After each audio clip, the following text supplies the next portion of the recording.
Hi, this is Magister P here. We're going to talk about CI and Latin. We're not going to get into anything too deeply, just want to give you an overview here. Let's start with talking about how Latin is no different.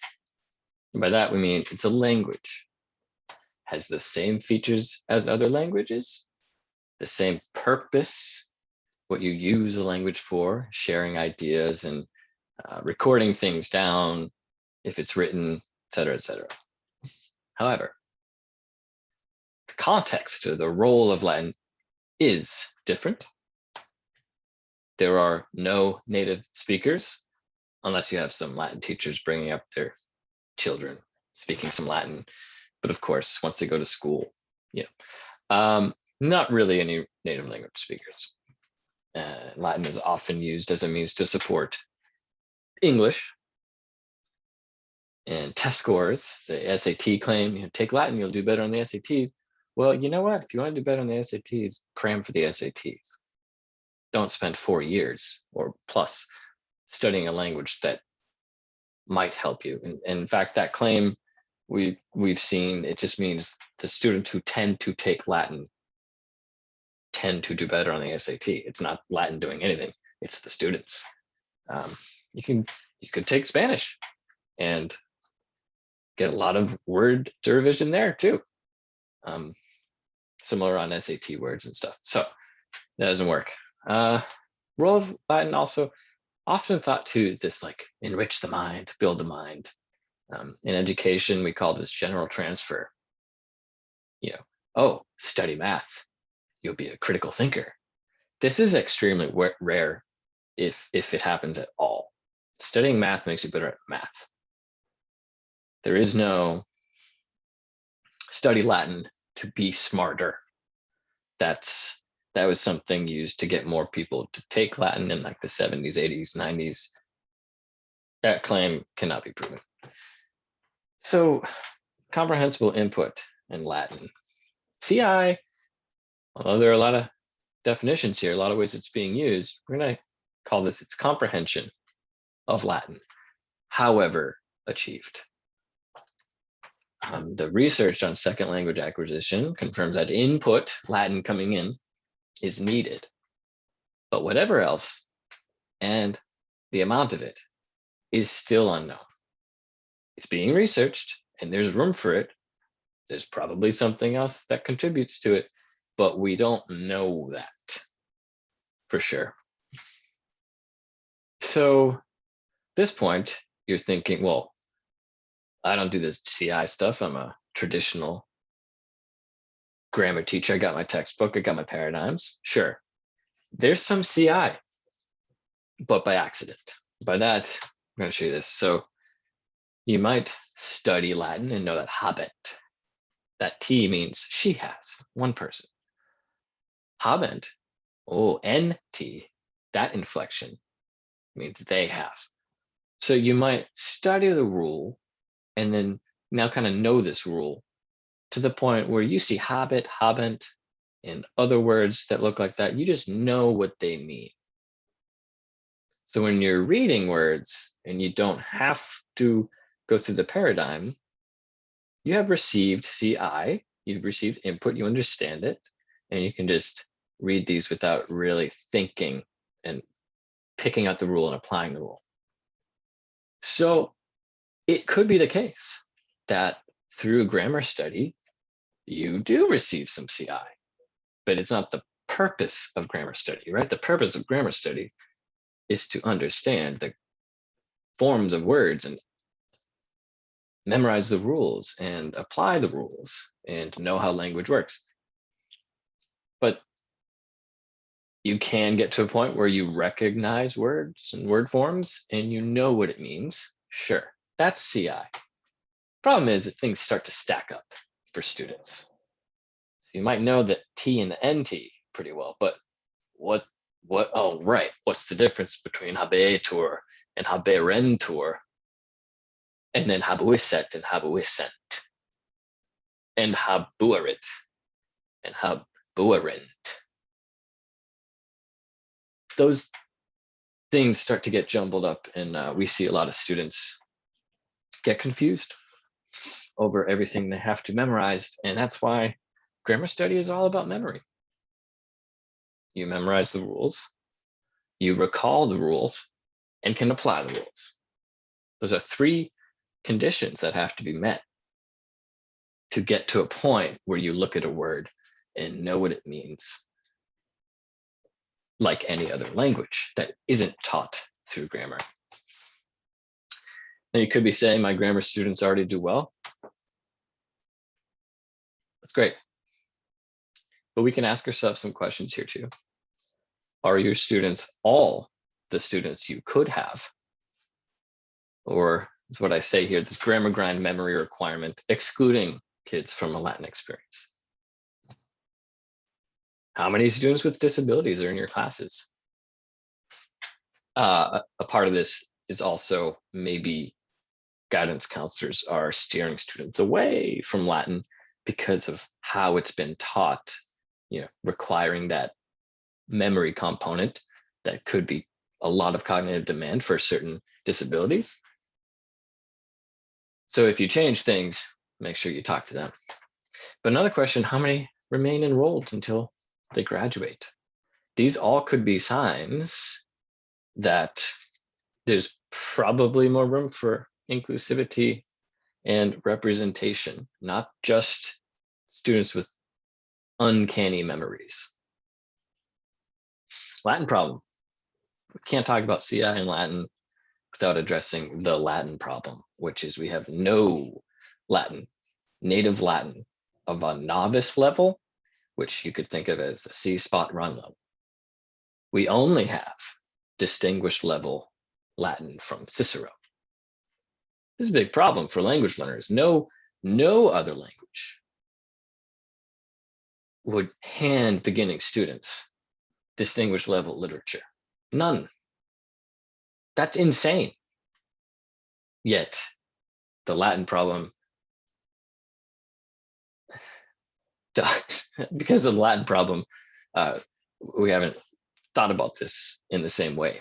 Probably because Latin hasn't been seen as a language. We haven't been looking at the similarities of Latin and other languages. We've been more looking at the differences and the different context and the role of the language. Well, because there's a Latin problem, the distinguished Latin problem, we now have a Latin testing problem because the tests are based on distinguished level Latin. This is totally out of the range of a beginner, and here beginner could be 1 to 3, 4 years. We're talking. The AP Latin syllabus as of 2021 has a little over 2,500 words, different meanings, not forms. Oh, the forms will be thousands more. But your typical student after 4 years, they have under 1,000 for sure. Known vocab. So this is a problem. The tests are well beyond the student's reading level. So something like the IB and the AP syllabus in English now would be equal to the ELA exam content. So if you took what's written in Latin, distinguished level Latin, and translated it into English, that would be enough of a high level literature test. Except it's now in a language students don't know. And they've been studying for a few years. So the Latin problem of distinguished tests and the testing problem creates some issues. So the successful students on any of these tests are ones who can memorize the English translations. They do the extra readings in English to understand the Latin. And I guess the last point here is CI is for actually understanding a language with ease, without thinking. If you can understand me, you probably aren't aware of the words I just spoke. I'm not even aware of the words I used just now, aside from the ones that are on the screen. So CI is for understanding Latin as you're reading it since it's at an appropriate level. It's not about test prep. If you have to teach IB and AP, you're going to have to do test prep, no matter what. And the students who do well are those with super high level memory, which actually has not much to do with understanding. It could just be solely memorization of the English content. So CI wouldn't be complete without addressing speaking Latin in the classroom. In fact, some teachers think CI means only speaking Latin. That's not true, but this is definitely our profession's weakness. We were not, for the most part, like 99% of us were not trained in speaking Latin when we were learning Latin. And it is also true that interaction, okay, it's true that probably, yeah, I could say that. Interaction is probably the most important component to SLA, second language acquisition, that's needed besides that input. And this is still the stuff being researched today. Don't know how much of only input gets you so far, and then interaction gets you a little bit more. Still don't know. And providing input is hard enough. Or like that's enough of the work. That's why a lot of people will focus on CI and then some other interaction. Of course, you need to speak, for interaction, you need to speak the language. And you get immediate, flexible, personalized input, even just asking what a student thinks of the text. Do you like this? Do you think that this? That's interaction. It's not about pretending you're in a cafe in Rome. That's role play. If you're in a class reading a version of a Latin text that students understand, you can talk about that text. That is purposeful. There are immersion opportunities for teachers. Go seek those out, certainly. Oh yeah, here we go. They activate the passive grammar knowledge that we have from our paradigms.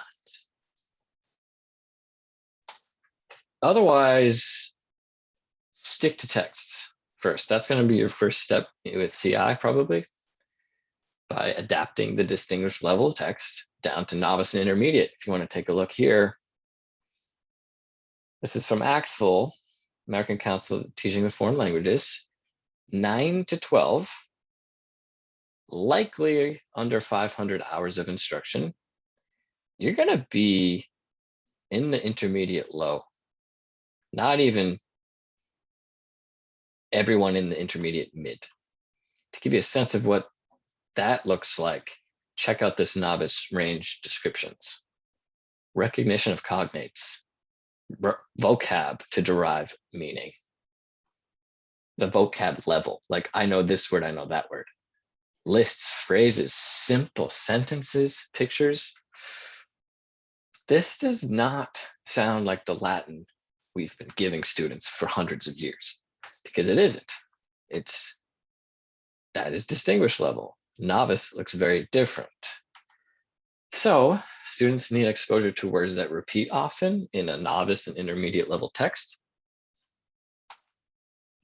Textbook passages, although they're adapted, tend to follow a grammar topic, like you might, first declension nouns.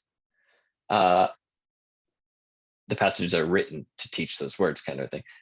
Well, those passages also include many words to be memorized, and they don't show up very much, or the number of words that keep repeating drops off with each subsequent chapter. You still have, you got your paragraph passage and then just as many glossed words, or I mean like the space it takes up, right? So if there are 25 new words every passage and students are only seeing 4, 5, 10 in each one, they're going to learn those 10, and the rest is just going to gum up their thought process.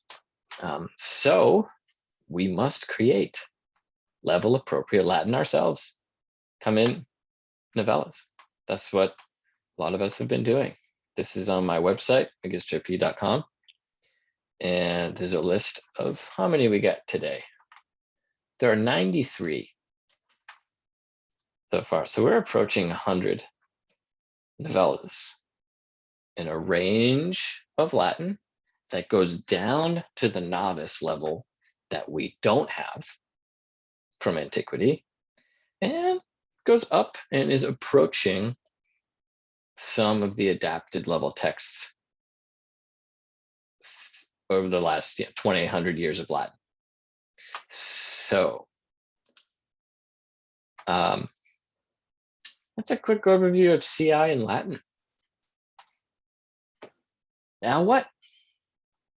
Seek out CI groups. Learn new strategies. Make existing texts more understandable. Adapt them. Add pictures. Implement grading and testing systems. Focus more on input, comprehension, and like what is written instead of, oh, do you know this form? 7 out of 10, 70%. Now, how about you read a passage? Tell me what you think of it. Draw it. I know you know what this is about if you can draw 4-panel storyboard. And remember, this is at the level of a beginning language student.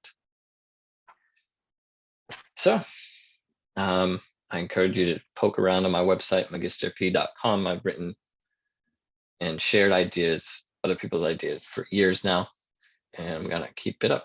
So you can contact me there also, and I wish you all the best with CI.